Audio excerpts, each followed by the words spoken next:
আজকে আমরা সপ্তম শ্রেণীর চতুর্থ অধ্যায় বীজগণিতীয় রাশির গুণ ও ভাগ সম্পর্কিত বেসিক থেকে শুরু করে সম্পূর্ণ অধ্যায় কমপ্লিট করব। তো প্রথমে আমরা শুরু করব বীজগণিতীয় রাশির গুণ। তো বীজগণিতীয় রাশির গুণ করার জন্য কয়েকটা পদ্ধতি আছে, সেই বেসিক পদ্ধতিগুলো আমি তোমাদের সামনে এখন আলোচনা করব আর একটা করে উদাহরণ বলবো।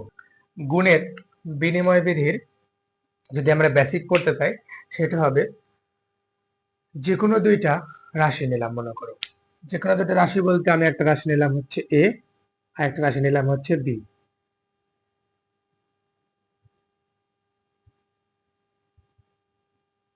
দুইটা রাশি, একটা হচ্ছে এ আর একটা হচ্ছে বি। এই দুই রাশিকে যখন আমরা গুণ করব তাহলে কত হবে? এ গুণন বি সমান সমান কত হবে?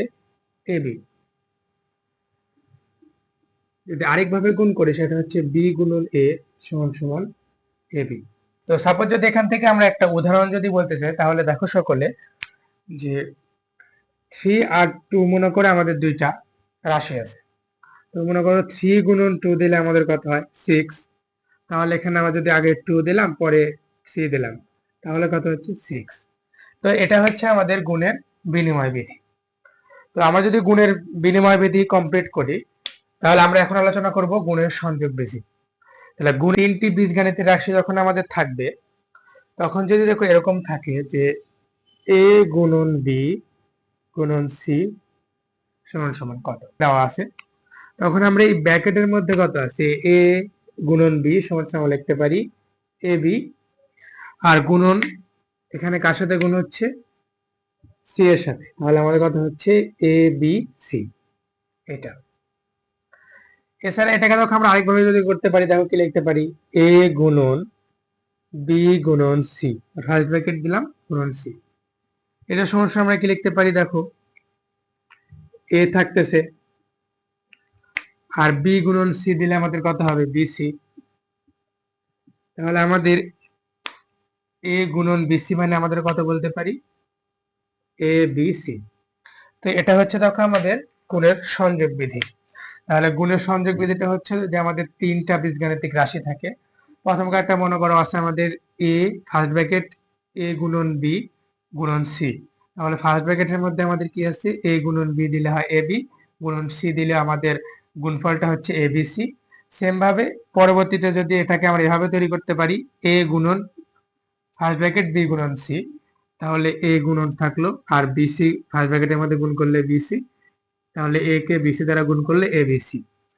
তো এটা হচ্ছে আমাদের গুণের সংযোগ বিধি। দ্বিতীয় তিনটা বীজগাণিতিক রাশি যখন থাকে তখন আমরা দুইটাকে একত্রিত করতেছি, একটাকে বাইরে রাখতেছি, ক্যালকুলেশন করলে আমাদের গুণফলটাও এবিসি আসতেছে।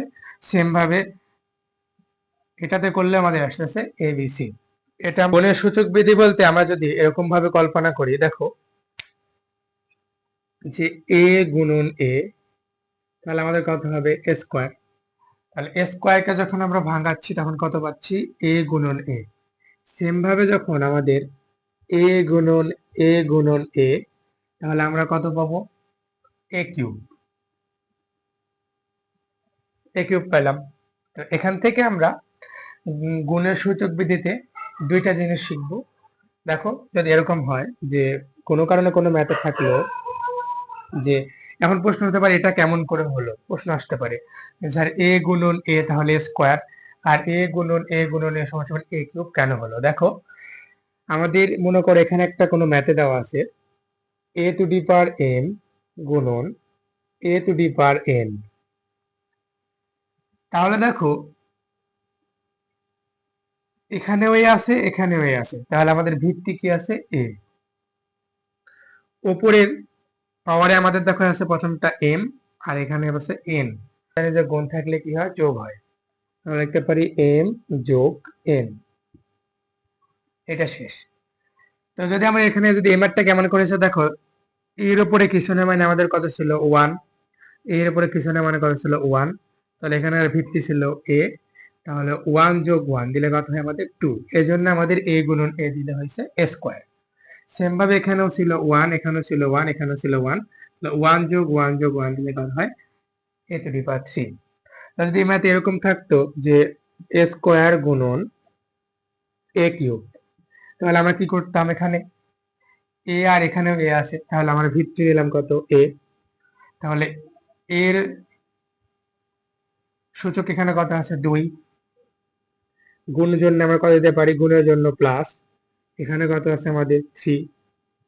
তাহলে 2 আর 3 যোগ করলে কত হয়, 5। তাহলে এ টু দি পাওয়ার 5। এটা হচ্ছে আমাদের গুণের সূচক বিধি, এ টু দি পাওয়ার এম, তার উপরে আবার আছে এন। দেখো এরকম ব্যাপারে আমরা জানি যে সাপোজ এর উপর স্কোয়ার দিলে হয় আমাদের এ স্কোয়ার, কারণ দেখো এর উপর কিছু না, মানে আমাদের ছিল 1, 1 এর সাথে 2 গুণ করে হয়েছে এ স্কোয়ার। দেখো যদি ভালো ক্লিয়ার করতে, দেখো এ স্কোয়ার তার উপর আছে মনে করো আমাদের কিউব। দেখো আমাদের এখানে সূত্রটা হচ্ছে এরকম, এ ইন্টু এম এন। তো দেখো আমাদের এ রাখলাম, তাহলে 3 ইন্টু কত হবে, 2।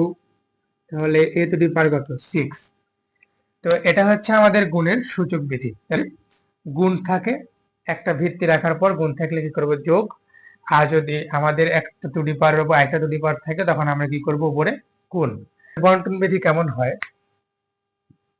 আমি লিখলাম 2 ইন্টু এ প্লাস বি ইন্টু এ প্লাস বি যখন হয়, দেখো আমরা এখানে এটাকে পুরোপুরি মনে করে আমরা এক্স কল্পনা করলাম। তাহলে মনে করো এ প্লাস বি কে যখন আমরা এক্স কল্পনা করতেছি, তাহলে এখানে আমাদের কত আছে, 2x।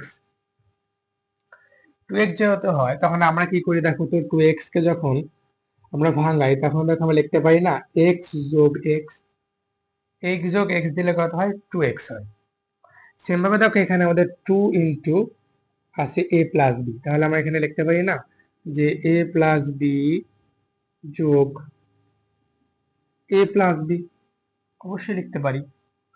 তাহলে দেখো a plus B plus A plus A plus A plus A plus A plus B, তাহলে এ আর এ যোগ করলে কত হবে, 2a প্লাস, এখানেও প্লাস, তাহলে বি আর বি যোগ করলে কত হবে আমাদের, 2b।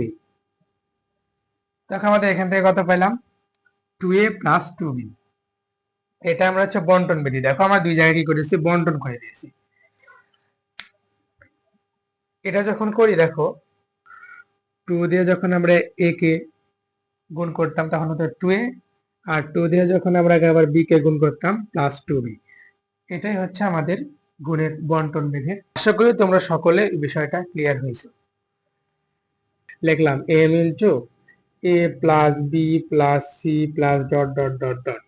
তো এসব থাকলে আমরা গুণের বন্টন বিধির ক্ষেত্রে কি করতে পারি বলতো, m দিয়ে একবার a কে গুণ করলে কত হবে, m a, এখানেও প্লাস আছে এখানেও প্লাস আছে, plus A plus A plus, m দিয়ে যখন আমরা b কে গুণ করব কত হবে, m b, m দিয়ে যখন আমাদের c কে গুণ করব plus m c plus dot dot dot.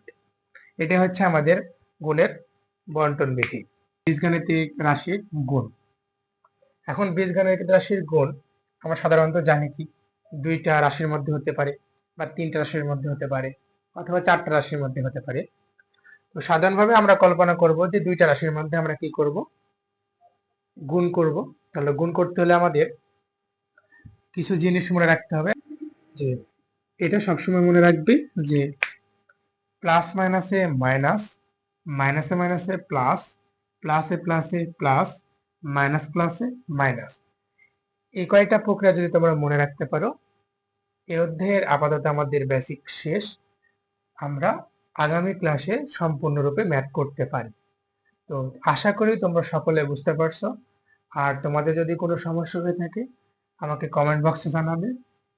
সবাই ভালো থাকো, সুস্থ থাকো, আসসালামু আলাইকুম।